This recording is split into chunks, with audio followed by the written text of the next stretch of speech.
যে টোটোর প্রচুর পার্টস ড্যামেজ হয়ে গেছে, আর তার কারণ কিন্তু ভুলটা আমিই করেছি। অ্যালকোহল খাওয়ার পরে মানুষের ওই যে একটা আলাদা ড্রিপ দেয়, একটা অন্য কিছু একটা ফিল করে।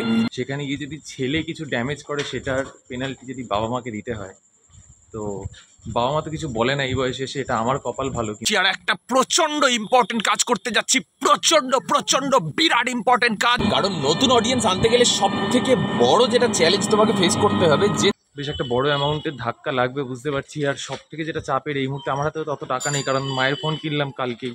আমি বলে চলো ঠিক আছে এটা নিয়ে নাও, নিয়ে করে নাও। কি বলবো ভাই, দেখা যাক কি হয়। বাড়ি যাই এখন। বাবা কিন্তু বকেও নি, কিছু বলেও নি। ওই ভোর 3টের সময় ধরো আমি বেরোবো বাবার সাথে, মালগুলো নিয়ে সব দোকানে দোকানে সাপ্লাই করতে হবে। তো বুঝতে পেরে যাবে যে কেন টোটোটা ইম্পর্টেন্ট ছিল ভাই ফ্যামিলির জন্য। আমি এটাই ভাবছি এখন কত টাকা খরচ হবে, সেইটাই একটা বড় ব্যাপার। খুব এতে চালাবি বা সাবধানে চালাবি। পিছন দিকে এখন রয়েছে এইসব, কি বুঝতেই পারছে টোটো খারাপ বলে এরকম কোনো একটা কন্ডিশন হয়েছে আজকে। আর এই যে সাইকেল চালিয়ে যাচ্ছি, এই দেখো আমি কি দেখতে পেয়েছি বাড়ির ছাদে। ছোটবেলায় এগুলো নিয়ে কারা বোতাম টাইপের বানিয়েছে এরকম হাত দিয়ে, কারণ কি হাত তোলো প্লিজ, একবার করে কমেন্টে হাত তোলো যারা এরকম করে এটা দিয়ে বোতাম বানিয়েছে। সকালবেলা ঘুম থেকে উঠে বাড়ির ছাদে আর ফ্রেশ এয়ার, গাছপালা ফুর করে নড়ছে, আর আমার মন টোটাল ফুর করছে। এই দেখো জোরে হাওয়া দিচ্ছে। আর এই বলেছিলাম না যখন আশফল হবে তখন তোমাদের দেখাবো, এই যখন গাছে যখন আশফল হয় এরকম দেখো প্রচুর সব মশারি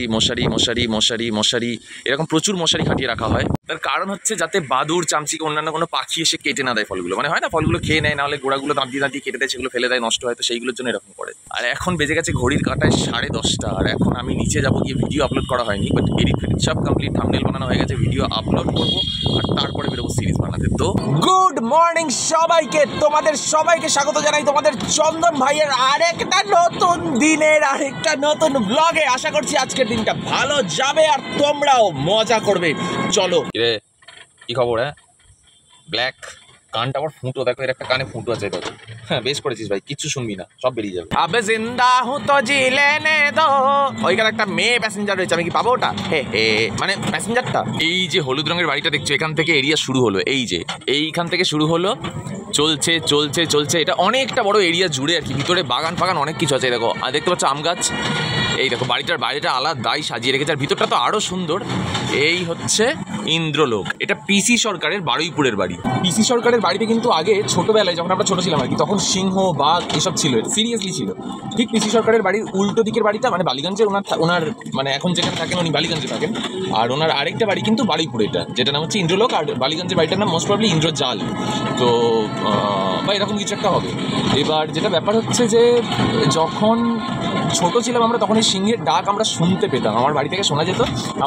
আমার বন্ধু তো শুনতেই পেত, কৃষ্ণেন্দু, ওর বাড়ি একদম ঠিক পিসি সরকারের বাড়ির উল্টো দিকে, তো ওরা তো শুনতেই পেত। আর আমরা শুনতে পেতাম বেশি শীতকালে, কারণ শীতকালে রাত্রিবেলা পুরো ফাঁকা নিরিবিলি থাকতো, আর ওই হালুম করে দূর থেকে একটা রকম আওয়াজটা ভেসে আসতো, হেভি লাগতো একটা। আর কৃষ্ণেন্দু তো গল্প করতো যে মানে গা ছমছম করতো আর কি, ওদের মাঝে হুট করে ডেকে উঠতো, তো গা ছমছম করতো, যদিও অভ্যস্তই ছিল। কিন্তু ওই যখন সিংহের রেগে যায় বর্ষাকালে বিশেষত, তখন মানে ধরো বাজ যদি পরে প্রচণ্ড পরিমাণে, সিংহ যদি আটকানো থাকে, সিংহ নাকি বিভৎস রেগে যায়, তখন যে ওই গর্জনটা করে ওইটাতে কেঁপে ওঠে। হ্যাঁ এপিসোড চলছে, বড় ব্লগ চলছে, এই যে চলে এসছে ভাই। তাই বাড়ি কোন দিকে? আমি ঈশান ক্লাবে একটা প্যাসেঞ্জার নামাতে গেছিলাম। আরে ভাই তোমার মেয়েরা ছেড়ে রয়েছে কি? আরে প্রচুর চ্যাটপ্যাটে, ওরা নিজেদের মতো করে গল্প করা শুরু করেছে। আমি তো ব্লগ বানাতে যাচ্ছিলাম। নামটা বলো তোমার? অভিক। আরে হ্যাঁ অভিক ভাই সাথে দেখা হয়ে গেছে। কোন দিকে যাবে নাকি? কোন দিকে মানে বাড়ি থেকে যাবে নাকি? না এখন প্যাসেঞ্জার তুলবো, বাকি রয়েছে। আমি যাবো খাইপুর দিকে। ঠিক আছে ভাই চলো। হ্যাঁ দেখো, দেখলে তোমরা লাইভে যা শুরু করেছো, আমাকে অন্য সাবস্ক্রাইবার ভাই রাস্তায় দৌড়ে বলছে যে তোমার চ্যাটে ছেলেমেয়েগুলো কি করছে। আমি কি বলবো, একটা সুস্থ মাথার না, আমার থেকেও তার কাটা বড়। ইয়েস, সারে জাহাঁ সে আচ্ছা হিন্দু সিতা আমার। আজকে কিছু পার্সোনাল কথা বলে দিই তোমাদের। ইউটিউব চ্যানেল চালানো দেখতে যতটা ইজি লাগে, অ্যাকচুয়ালি ততটা হয় না, যথেষ্ট টাফ হয়। এবার কিছু স্টান্ট তোমাদেরকে এমন করতে হবে যেটার জন্য নতুন অডিয়েন্স তোমার চ্যানেলে আসবে। এবার দেখো, আমি ধরো আজকের এই ভিডিও থাম্বনেলে দিলাম যে আজ আমি গেলাম পিসি সরকারের বাড়ি। এবার যারা আমার রেগুলার অডিয়েন্স, তারা কিন্তু আমার কন্টেন্ট পছন্দ করে বলে আমার চ্যানেলে আসে।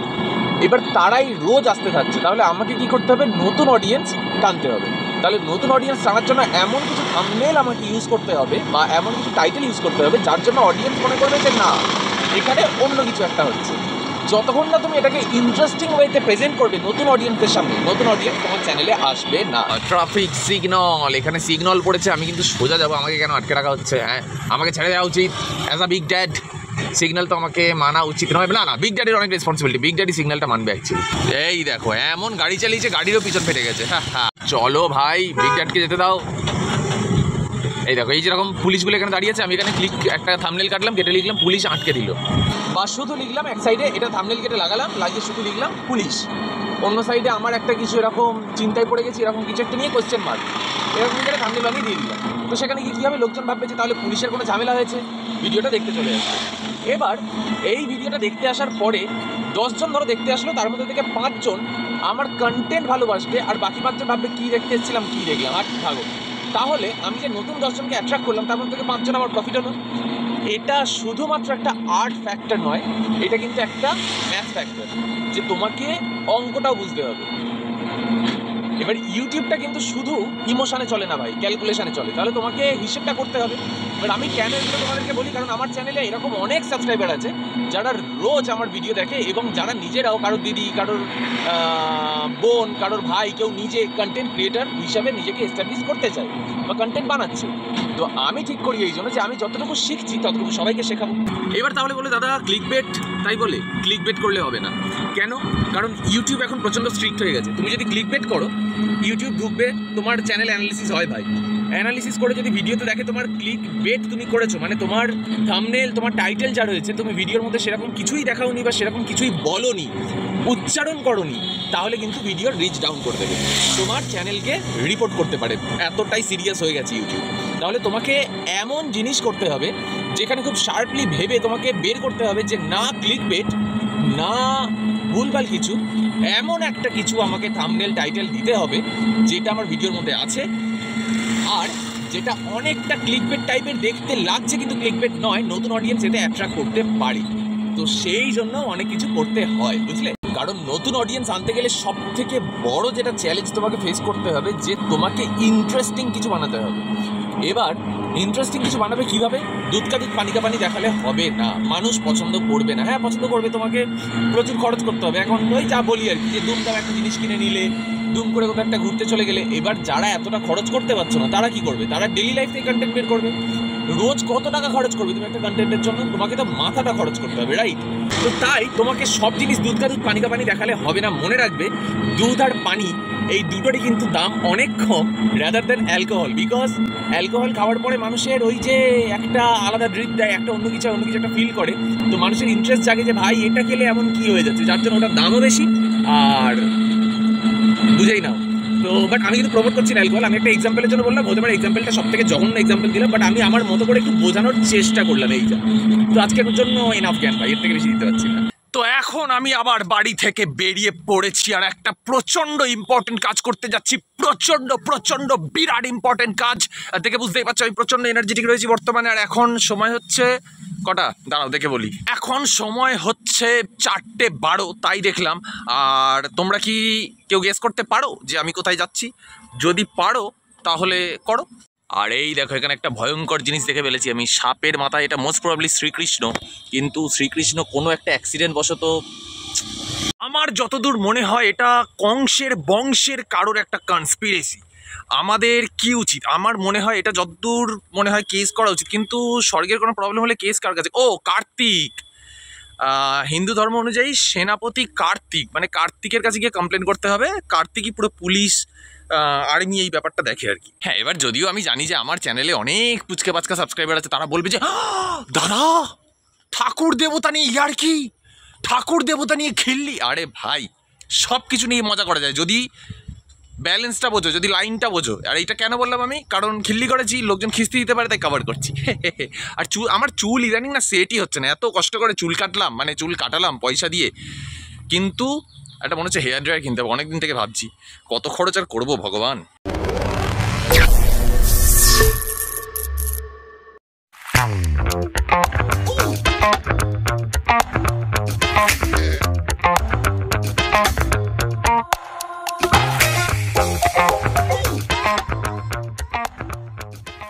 $218 ধরেছিলাম বারুইপুর থেকে, তো যে হারে ভিড় ছিল, এলাম বাস থেকে নেমে অটো ফটো ধরে চলে যাবো, অটো ধরে ওখান থেকে ঢালাই ব্রিজ আসবে, ঢালাই ব্রিজ থেকে আবার একটা বাস ধরবো, ধরে বেরিয়ে আসবো।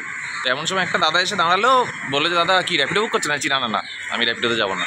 বললো এরকম কোনো ব্যাপার না, যেটা ভাড়া দেখুন আপনি অনলাইনে সেটা আমাকে এমনি দিয়ে দেবেন, আমি অফলাইন নামে দিচ্ছি। আর কনফার্ম তো, বেশি যাবেন না? বললো না। বলে আসলাম, বিশ্বাস করো এত ভালো ভালো গল্প বলতে বলতে আনলো আমাকে, মানে ওনার এক্সপিরিয়েন্স কাজ নিয়ে ভীষণ ভালো লাগলো। তারপর ওনাকে আমার সাথে হওয়া প্রবলেমটার কথা বললাম, শোনার পরে বললে যে দাদা দেখুন এই কিছু এরকম ধরনের ড্রাইভারের জন্য আমাদের কমিউনিটির নামটা খারাপ হয়। আমরা কিন্তু কখনোই এরকমভাবে করি না, আমরা কিন্তু ঠিকঠাক ভাড়াতেই জীবন চালাই, কিন্তু তারপরে গিয়ে যখন এরকম করেন আমাদের উপরে লোকজন বিশ্বাস করে না। তাই বললাম হয় এরকম, কি করা যাবে। কিন্তু ব্যাপারটা হচ্ছে এত তাড়াতাড়ি এসে কিচ্ছু লাভ হয়নি। মানে আমি যে তাড়াতাড়ি করে আসলাম একটু বেশিক্ষণ থাকবো বলে, লেট। কার কথা বলছি বুঝতেই পারছো, দাঁত কেলিয়ে নির্লজ্জ বেহায়ার মতো এক্ষুনি আসবে, দেখাচ্ছি শুধু বেহায়া এসছে। হ্যাঁ আমি দিনে ফার্স্ট টাইম হাসলাম, তাই? আর আমি ফসি গেছি এখানে। এই ফুটেজটা আমাকে দিবে। কেন? কারণ আমি তো ফোন ক্যারি করছি না, আমি তো ব্লগটা করতে ওটা পারলাম না। ও দাদা আমার ফোন থেকেই বানা, আমার থেকে। ওই জন্য বললাম এই ফুটেজটা আমাকে দিবি। ও এরকম তুই কয়েদি সেজে এসছিস কেন? এরকম কয়েদির টি শার্ট পরে? এই টি শার্টটা পরে লোকজন আগে আমাকে অলরেডি দেখেছে। তাই? তাহলে দেখাবো না, চল চল চল। তো অনেকক্ষণ আগে থেকে চাইছে, ফুটেজ চাইছে, মানে ফুটেজ চেয়ে নেওয়া মহিলা, এটা কোনো কথা হলো? ফুটেজ বলতে ভিডিও ফুটেজ বলছে। ফোনটা নিয়ে আসি। ঠিক আছে, না আনগে যা, যেটা কথা আমাকে কথা বলতে ইচ্ছা না। আমি মনে হয় এটা আমার অনেক ভাই ব্রাদার্স রিলেট করতে পারবে, যে ছেলেরা বেশি কথা বলতে পারে না, ব্রাদার্স ব্রকআউট। তো যেটা কথা হচ্ছে যে আমরা একটু এদিক ওদিক ঘুরে ঘুরে বেড়ালাম। আবার আবিষ্কার করলাম যে পৃথিবীটা গোল, একই জায়গায় ঘুরে ফিরে উঠেছি। এই যে রাস্তা দিয়ে গেছি প্রচুর ঘুরে ফিরে, ভাবলাম অন্য কোথাও যাবো, গিয়ে দেখলাম সেখানেই চলে এসেছি। সেই রাস্তাটাই উঠেছি। আমার বাড়ির সামনে, আমি রাস্তা চিনি না, আমি আজকে প্রুফ করলাম পৃথিবী গোল। ও আজকে প্রুভ করেছে পৃথিবী গোল। আর কিছু বললাম না। এবার আমি সোজা যাচ্ছি বাড়ির দিকে, কারণ টোটোতে আমার কি সমস্যা আছে, একটা বাড়ি গিয়ে সেটা দেখে তারপরে বলবো তোমাদের। কি করছিস তুই? ভিক্টরি সাইন দেখাচ্ছিস? না, এটা ভিক্টরি সাইন। তো এখন ফাইনালি ট্রেন থেকে নামলাম, নেমে হাঁটতে হাঁটতে বাড়ির দিকে যাচ্ছি। আর মন মেজাজ একটুও ভালো নেই, যার জন্য আর ব্লগ বানাইনি আমি। কারণ বাবা ফোন করেছিল ওখানে ঘুরতে ঘুরতে, তখনই ফোন আসলো যে টোটোর প্রচুর পার্টস ড্যামেজ হয়ে গেছে। আর তার কারণ কিন্তু ভুলটা আমিই করেছি। সেটা হচ্ছে সেদিন যে ওই ঝড় বৃষ্টির মধ্যে অনেক জলের মধ্যে যে আমি চালিয়েছিলাম না, জল ঢুকে গিয়ে কিছু একটা হয়েছে এরকম ক্ষতি। আর কি বলবো, মানে আমিও একটু বেশি টাকার জন্য চান্সটা নিয়ে নিয়েছিলাম। আর তার থেকে বড় কথা, আমি তো আর মানে প্রফেশনালি চালাইও না, আমি অত বুঝিও না এই ব্যাপারগুলোতে। বাট ক্ষতি হয়েছে একটা, বেশ একটা বড় অ্যামাউন্টের ধাক্কা লাগবে বুঝতে পারছি। আর সব থেকে যেটা চাপের, এই মুহূর্তে আমার হাতে তত টাকা নেই, কারণ মায়ের ফোন কিনলাম কালকেই। আবার এই মাসে বাবারও প্রচুর খরচ হয়েছে, কীভাবে অ্যারেঞ্জ হবে কে জানে টাকা। এখন বাড়ি যাই, দেখি কথা বলি। অ্যাকচুয়ালি এমন একটা বয়সে এসে এখন দাঁড়িয়ে আছি, যে বয়সে বাড়ির থেকে কিছু নেওয়ার থেকেও বেশি ভালো লাগে বা বেশি শান্তি পাওয়া যায়, বা কি বলবো, মানে বাড়ির বেশি সুবিধা হয় যদি ছেলে কিছু দেয়। সেখানে গিয়ে যদি ছেলে কিছু ড্যামেজ করে, সেটার পেনাল্টি যদি বাবা মাকে দিতে হয়, তো বাবা মা তো কিছু বলে না এই বয়সে এসে, এটা আমার কপাল ভালো, কিন্তু আমি ফেস করতে পারি না। আর সিরিয়াসলি বলছি, শোনো, এই মুহূর্তে আমার হাত টাইট হয়ে গেছে, যে আমি বলে চলো ঠিক আছে এটা নিয়ে নাও, নিয়ে করে নাও। কি বলো ভাই, দেখা যাক কি হয়, বাড়ি যাই এখন। বাবা কিন্তু বকেও নি, কিছু বলেও নি, নিয়ে গেছিলো। তার থেকে বড় কথা, যেটা শাড়িও দিতে পারিনি আজকে, বলেছে কালকে সময়, মানে কাল পরশু পর্যন্ত সময় লাগতে পারে। আর যেটা ব্যাপার হচ্ছে যে এই যে তোমরা অনেকে বলো না যে টোটোটা তো বেঁচে দিতে পারো আইফোন কেনার জন্য, কেন টোটোটা অ্যাকচুয়ালি নেওয়া হয়েছিল আমাদের কালকে সকালে দেখতে হবে, যেহেতু সকালবেলা কালকে টোটো থাকছে না। তো আমাদের যা বেকারি সাপ্লাইয়ের ব্যবসা হয় সেটা তো টোটোতেই যায়। তো কালকে যেহেতু টোটো থাকছে না, যার জন্য কিন্তু কালকে সাইকেলে করে পুরোটা সাপ্লাই করতে হবে। আর সকালবেলা ওই ভোর 3টের সময় ধরো আমি বেরোবো বাবার সাথে, মালগুলো নিয়ে সব দোকানে দোকানে সাপ্লাই করতে হবে। তো বুঝতে পেরে যাবে যে কেন টোটোটা ইম্পর্টেন্ট ছিল ভাই ফ্যামিলির জন্য। ভাই যতটা ইজি জীবন লাগে ততটা ইজি হয় না, long stage of struggle, but চলবে, দেখা যাক কি হয় শেষ পর্যন্ত। কিছু এখনো খারাপ পাইনি। ওই যে জল ঢুকে বলে গেল দেখে আমি কি ও তাহলে আমার যা বয়স এখানে যা আমি বলছি শোনো কিসের সমস্যা হয়েছে। আমার একটা জিনিস মনে হচ্ছে, যখন মারছো তো পিক আপটা মোটরে ধাক্কা লাগছে কিন্তু নিচ্ছে না, ওই থ্রটলটাই কোনোভাবে, যেটা আর কি ওই বিয়ারিংটা ঘোরায় ওইখানে ঢিলা হয়েছে কোনোভাবে, বা ওটা স্লিপ করছে। ওই যে গ্রিপটা ধরে ঘোরাবে সেটা ঘোরাতে পারছে না, স্লিপ করছে। থ্রটল নিচ্ছে প্রপার, এইটা মারছো নিচে ঘাট করে আওয়াজটা হতো না যদি পিক আপটা নিয়ে যেত, কিন্তু ওটা স্লিপ করছে। আমি এটাই ভাবছি এখন কত টাকা খরচ হবে, সেইটাই একটা বড় ব্যাপার। এখন কি বলবে এখন তার ঠিক নেই, ওরা যেহেতু রয়েছে গাড়িটা এসে দরজা ঠকাচ্ছেন, গাড়ি হলো গাড়ি নিয়ে। আমি বলছি কোনো কেমন লাগিয়ে দেয় না, থানায় চলেছে না, মনটা খারাপ লাগছে। খুব এতে চালাবি বা সাবধানে চালাবি। আমি এখন খেয়াল করলাম যে আগের দিনের ভিডিওতে আমি এন্ডই করিনি, তো এখন সেই জন্য বলছি, মানে এখন দেখতে পাচ্ছ সকালে গেছে, আগের দিন রাত্রিবেলা শুতে শুতে অনেক রাত হয়ে গেছে। আর এই দেখো পিছন দিকে এখন রয়েছে এইসব। আর এইসব কেন জানতে হলে দেখতে হবে পরের দিনের ব্লগটা। তো আজকে আপাতত এখানেই এন্ড করি। বুঝতেই পারছো টোটো খারাপ বলে এরকম কোনো একটা কন্ডিশন হয়েছে আজকে। আর এই যে সাইকেল চালিয়ে চালিয়ে যাচ্ছি। তো স্টে টিউন, কালকে দেখা হচ্ছে আবার নাকি। যদি ভিডিওটা এতদূর পর্যন্ত দেখে থাকো তাহলে আশা করছি ভালো লেগেছে। যদি ভালো লেগে থাকে তাহলে একটা লাইক করো, সাবস্ক্রাইব করো। চ্যানেলে প্রথমবার আসলে যা ইচ্ছাই করে নিও ভাই, আমি কি জানি, তোমাদের ব্যাপার, তোমাদের চ্যানেল। আর কি বলবো, টাটা। ও না না না না, আরেকটা কথা বলার আছে, সেটা হচ্ছে যে হ্যাঁ টাটা না, মানে সিরিয়াসলি বলার আছে, আমি ইয়ার্কি মারি জানোই তোমরা, সেটা হচ্ছে যে ভাই সাবধানে থেকো। টাটা।